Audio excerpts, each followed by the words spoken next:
Assalamualaikum warahmatullahi wabarakatuh. Dukung video-video kami untuk melanjutkan channel ini dengan subscribe channel ini. The World of Fantasy.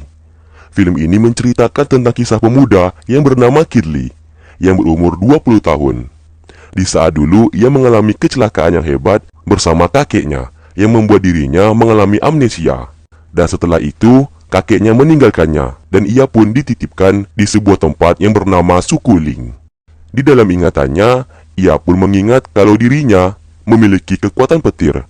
Namun saat ini, kekuatan petir itu terkadang bisa ia gunakan, terkadang tidak. Dan yang ia tahu, kakeknya sebelum pergi meninggalkannya, sudah menanamkan sebuah permata di otaknya, yang dimana permata itu menyegel kekuatan petir miliknya, sehingga membuat dirinya lemah sampai saat ini. Oke, bagaimanakah kisah selanjutnya? Tanpa berbasa-basi lagi, kita langsung saja ke alur ceritanya. And welcome to Bang Ul Review. Di awal cerita, kita diperlihatkan seorang pemuda yang bernama Kinley, yang saat itu sedang bersama dengan orang-orang yang berasal dari suku Ling, dan mereka menemukan tumpukan mayat teman-teman dan saudara-saudara mereka yang telah tewas. Kinley lalu menggunakan daun emas untuk menerangkan wilayah tersebut.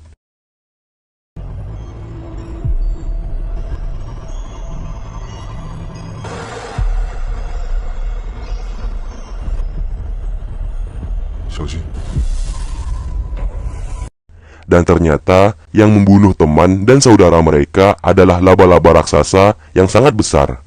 Mereka pun menyerang laba-laba tersebut, namun hasilnya nihil.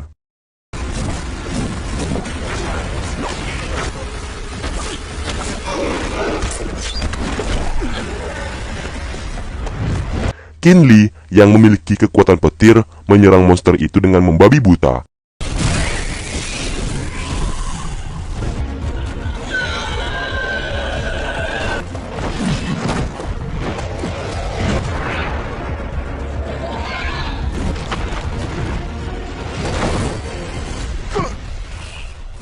Karena laba-laba itu sangatlah kuat, akhirnya Kinley menggunakan batu petir yang dapat memanggil petir di langit untuk menjadi sumber kekuatannya. Dan pada akhirnya ia mampu mengalahkan laba-laba raksasa tersebut.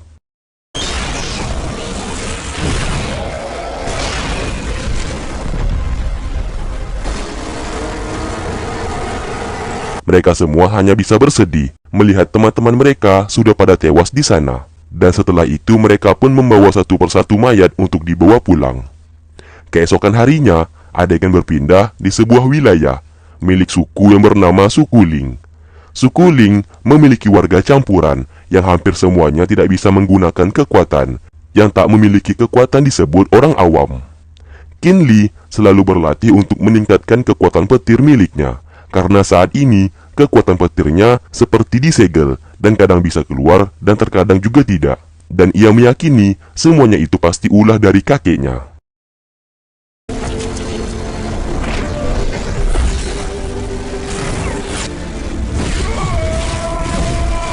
Lalu tak lama kemudian, seorang wanita yang merupakan anak ketua suku Ling yang bernama Yusi menghampiri Kinley. Ia pun selalu memberikan makanan buatnya, karena saat ini Yusi menyimpan perasaan kepada Kinley. Namun karena Kinley orangnya tidak peka, ia pun tak menyadarinya.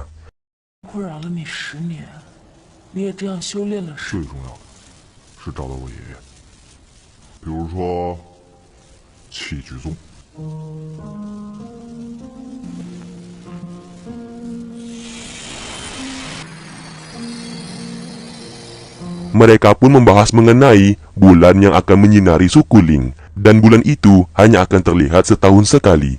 Maka dari itu, mereka selalu mempersiapkan sebuah tulisan yang merupakan harapan mereka masing-masing. Yusi mencoba menunjukkan harapannya di kertas yang sudah ia tulis, namun Kinley melarangnya, karena yang boleh tahu harapan seseorang hanya si pemilik. Yusi akhirnya mengurungkan niatnya untuk menunjukkan harapan yang ia miliki. Karena sedikit kesal kepada Kinley yang acuh tak acuh kepadanya, ia pun langsung mengambil makanan yang ia buat, meskipun Kinley belum selesai memakannya. Singkatnya, di malam hari, semua warga suku Ling mulai berkumpul dan merayakan sinar bulan yang sebentar lagi akan tiba. Ketua suku Ling yang juga bernama Ling memberikan kata sambutan untuk mereka semua. Namun, di saat mereka yang hendak merayakan sinar bulan yang sebentar lagi akan muncul, mereka tiba-tiba dikejutkan oleh orang-orang yang berasal dari pavilion yang datang ke tempat mereka. Orang-orang pavilion memiliki dua suku, di antaranya suku Du dan suku Ye. Anak dari ketua suku Du yang bernama Soyang mencari seseorang yang bernama Qinli. Lalu, rapat dadakan pun dimulai.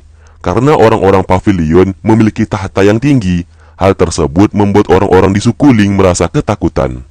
Di sana Qinli dituduh telah membunuh 33 desa menggunakan kekuatan petir, karena 33 desa itu warganya tewas hangus terbakar, dan orang yang bisa menggunakan kekuatan petir hanya Qinli seorang. Qinli dan semua warga di sana membantah tuduhan yang tak beralasan tersebut. Qinli sesaat mengatakan warga suku Ling sedang mengadakan pesta, dan ia pun meminta untuk melanjutkan permasalahan tersebut di saat pesta sudah selesai. Permintaan Qinli akhirnya disetujui oleh Soyang, dengan syarat Qinli harus dipenjara terlebih dahulu agar nantinya ia dengan mudah menginterogasi. Zhou, wanita yang berasal dari suku Ye, memasukkan Qinli ke dalam penjara supaya Qinli tidak kabur nantinya. Singkat cerita, Yusi datang memberikan ia makanan. Ia pun sangat mengkhawatirkan keadaan Qinli di sana. Sesaat, Qinli memberikan kertas harapan miliknya dan meminta Yusi untuk membakarkan kertas tersebut di saat sinar bulan telah tiba. Yusi memberikan informasi kalau suku Ye sudah dikhianati oleh orang-orang suku Du, dan Qinli harus menceritakan itu kepada Zhou. Mendengarkan hal tersebut, Qinli langsung memanggil Zhou dan mengatakan kalau suku Ye miliknya sudah dikhianati oleh orang-orang dari suku Du. Awalnya, Zhou sempat tak percaya, namun tiba-tiba Soyang datang ke sana dan membunuh orang-orang dari suku Ye. Zhou yang hendak melawan dengan mudah dibunuh di sana, dan orang di balik itu semua merupakan Soyang, orang dari suku Du.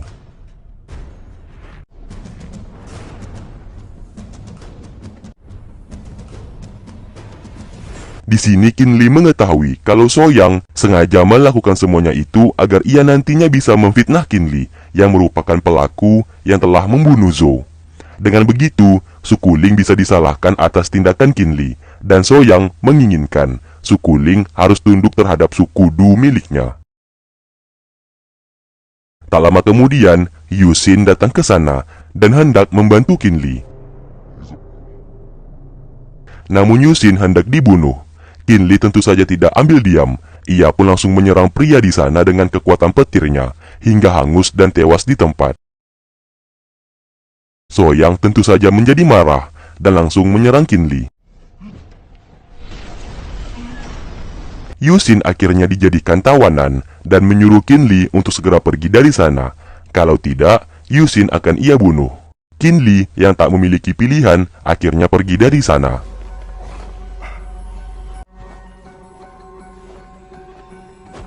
Sinar bulan akhirnya muncul, dan semua warga suku Ling membakar semua kertas harapan mereka di dalam balon api mereka.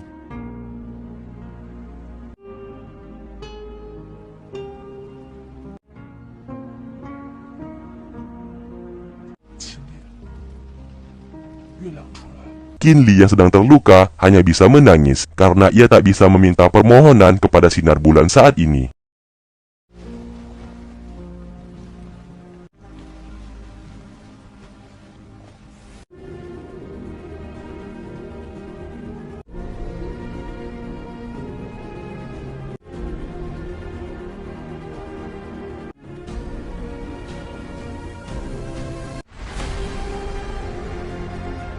Ternyata, kertas harapan milik Qinli tidak dibakar oleh Yusi, dan ia sangat kecewa membaca isi harapan milik Qinli.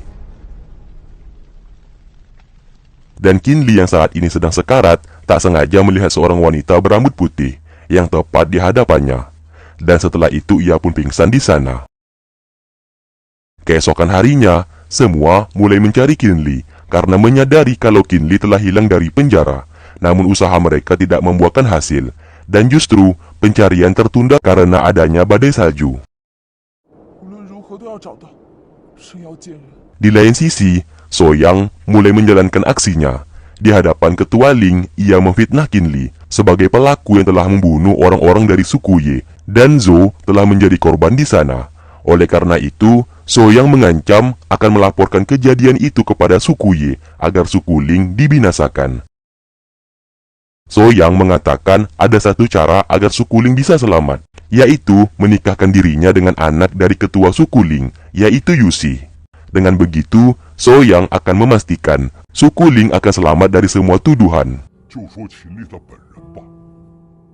Di lain sisi, Qin Li ternyata diselamatkan oleh kedua Dewi Suci yang berasal dari suku Xuantian, yang berbaju hitam bernama Ting Yu, dan baju putih bernama Si. Mereka berdua memiliki niat untuk pergi ke lembah Dewa Salju untuk memburu hewan pemakan spiritual yang merupakan salah satu penjahat dari sekte iblis.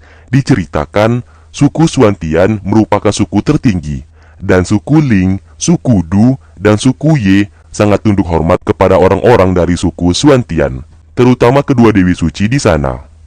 Alasan Qin Li diselamatkan karena kedua Dewi Suci di sana mengetahui kalau Qin Li memiliki kekuatan petir yang sama dengan mereka. Di sana Ting Yu mengobati luka Qin Li hingga sembuh.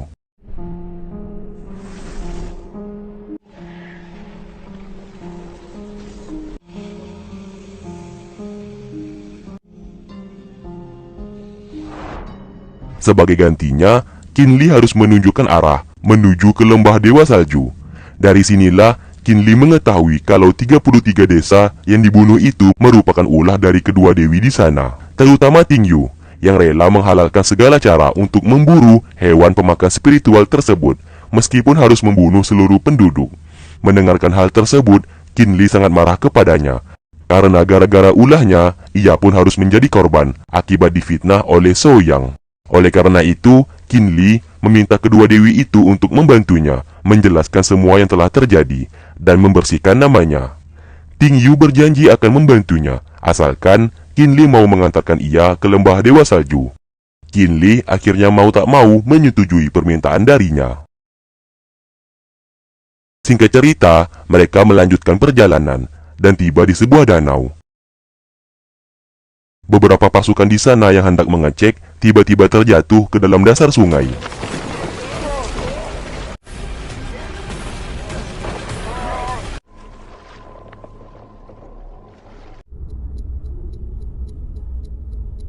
Qin Li mengatakan kalau danau itu terdapat sebuah penyu pemakan logam. Bagi siapapun yang menggunakan barang-barang yang berlogam akan tersedot ke dalam danau di sana. Mendapatkan informasi itu, Ting Yu menyuruh semua pasukannya untuk melepaskan jubah perang mereka karena terbuat dari logam. Jubah itu pun dibuang ke danau, dan tiba-tiba apa yang dikatakan Qin Li ternyata benar.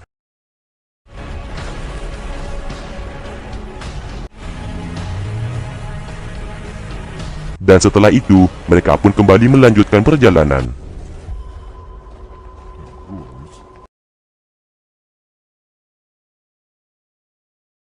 Terlihat, Yusi mendatangi kediaman milik Qin Li. Di sana ia teringat kembali sewaktu mereka masih kecil, yang dimana ia selalu perhatian kepada Qin Li dan sangat menyukainya. Namun Qin Li malahan selalu memintanya untuk berhenti menyukainya, karena ia telah berjanji kepada kakeknya untuk menjadi seorang dewa dan tidak akan menikah sebelum semuanya itu terwujud.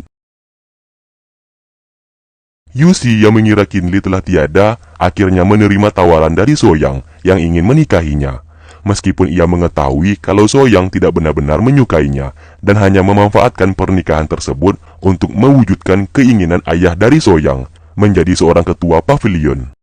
Dan semuanya itu terpaksa Yusi lakukan demi menyelamatkan suku Ling dari tuduhan atas tewasnya suku Ye saat itu. Mendengarkan Yusi yang akan menikah dengan Soyang tentu saja membuat ayahnya dan semua paman dari Yusi yang berada di sana merasa terkejut, karena Yusi tidak membicarakan terlebih dahulu kepada mereka dan langsung mengambil keputusan secara sepihak. Lalu, Yusi mengatakan kalau semuanya ini tidak perlu lagi didiskusikan, mengingat hanya itu yang bisa ia lakukan untuk menyelamatkan semua warga suku Ling saat ini. Mendengarkan hal tersebut, terlihat ketua dari suku Ling yang merupakan ayahnya hanya bisa terdiam karena anaknya akan menikah dengan orang yang ia tidak cintai. Di lain tempat, Qin Li mendatangi kediaman Si dan tak sengaja melihatnya sedang menjemur semua pakaian miliknya. Namun, hal yang tak terduga pun terjadi. Tiba-tiba, Si mengajak Qin Li untuk menikah dengannya. Tentu saja Qin Li langsung menolak permintaan darinya. Sesaat, Si menceritakan identitasnya dan menjelaskan kalau di benua Chilan terdapat berbagai macam level kekuatan, dan suku Xuantian merupakan suku yang paling terkuat saat ini. Sedangkan suku Ling, suku Du, dan suku Ye adalah suku yang paling terendah dari semua suku yang ada. Di malam harinya, terlihat Ting Yu menemui Qin Li untuk memintanya membantu perjalanannya menuju ke tempat hewan pemakan spiritual dan berjanji akan mengatasi semua masalah yang terjadi di suku Ling setelah berhasil membunuh hewan tersebut. Keesokan harinya, Qin Li bersama Dewi Ting Yu dan Dewi Si berjalan menuju lembah Dewa Salju untuk menemukan hewan pemakan spiritual. Di tengah perjalanan, terlihat bongkahan batu salju menutupi jalan mereka. Di sini Qin Li dan Tuan Liang mencoba pergi ke atas gunung untuk melihat jalan mana yang bisa ditempuh oleh mereka saat ini. Setelah mereka berdua sampai di atas gunung, mereka tak sengaja melihat sebuah perkampungan di sana dan berniat mencari informasi di perkampungan tersebut. Namun siapa sangka, Qin Li ternyata telah merencanakan untuk menjebak Tuan Liang. Terlihat seorang pemuda menemui mereka, dan pria tersebut bernama Goyu, yang merupakan teman kecil dari Qin Li, yang berasal dari suku Go. Tanpa berpikir panjang, Qin Li dan Goyu langsung menyerangnya di sana.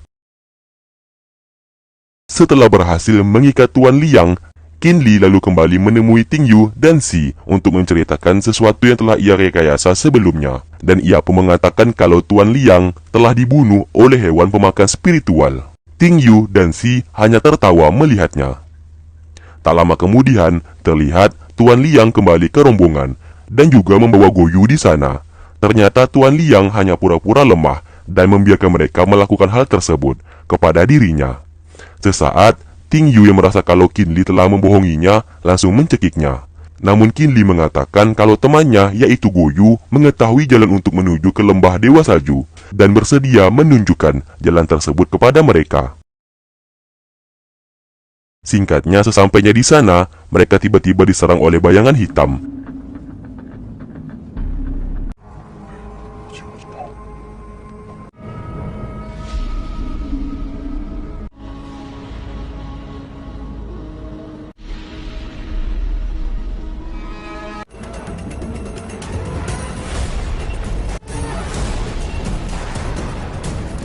Di saat Qin Li sudah kebingungan, Ting Yu menemuinya dan membawa Qin Li masuk ke dalam sebuah goa yang berada di sana.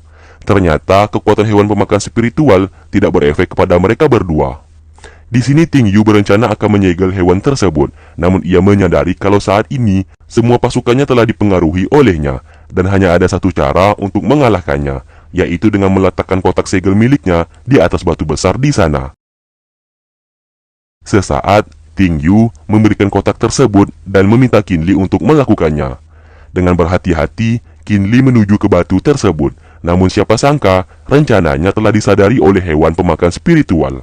Terlihat, Qin Li terkena ilusi darinya dan hampir gagal dalam rencananya. Tak ambil diam, Ting Yu dengan cepat mencoba menyadarkan Qin Li dan bertarung melawan hewan pemakan spiritual di sana.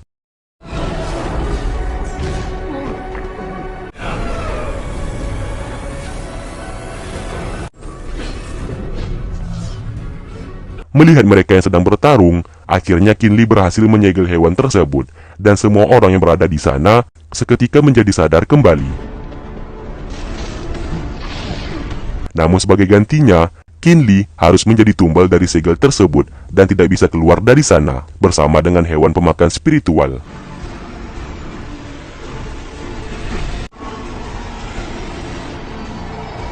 Sesaat, Qin Li menggunakan kekuatan petirnya. Tentu saja semua orang yang melihatnya merasa terkejut karena mereka tak menyangka kalau Qin Li bisa menggunakan kekuatan petir yang berlevel tinggi, bahkan melebihi kekuatan petir milik mereka.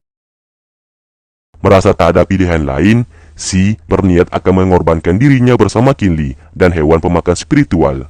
dan meminta mereka semua untuk segera pergi meninggalkan tempat tersebut.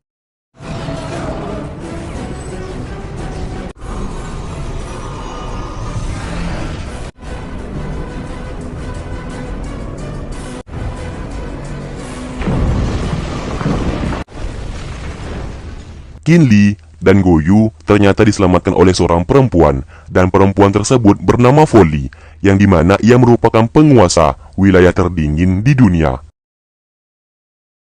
Singkat cerita, dari kejauhan terlihat Qin Li dan Go Yu sedang menunggangi serigala milik Folly dan berniat kembali ke suku Ling.